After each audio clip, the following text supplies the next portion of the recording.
तर पुढची एक महत्त्वाची बातमी आहे त्या राजकीय गोटातून।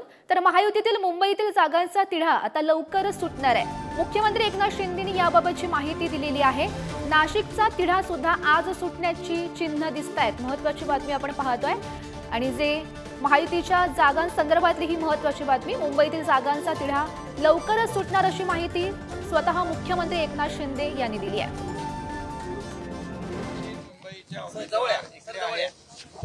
आमचे पालकमंत्री इकडे आहेत, त्यामुळे महायुतीच्या जागा ज्या 6 आहेत मुंबईतल्या 6 जागा महायुती जिंकेल अशा प्रकारचा विश्वास मी या ठिकाणी व्यक्त करतो।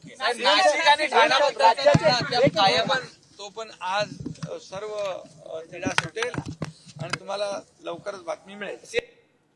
तर पुढची बातमी येते नाशिकच्या जागेसंदर्भातली। तर नाशिकच्या जागेचा तिढा आज सुटण्याची चिन्ह आहेत आणि आज उमेदवाराचं नाव घोषित होणार असल्याची माहिती गिरीश महाजन यांनी दिली आहे। तर काल रात्री नाशिकमध्ये बैठकांचं सत्र पार पडलं। छगन भुजबळ यांनी गिरीश महाजन यांची भेट घेतली। हेमंत गोडसे आणि गिरीश महाजन यांच्यामध्ये सुद्धा चर्चा झाली आणि आज अखेर नाशिकचा तिढा सुटण्याची शक्यता दिसते, तशी चिन्ह दिसतायत आणि नेमकी कुणाची या जागेवर वर्णी लागते हे पाहणं सुद्धा महत्त्वाचं ठरणार आहे।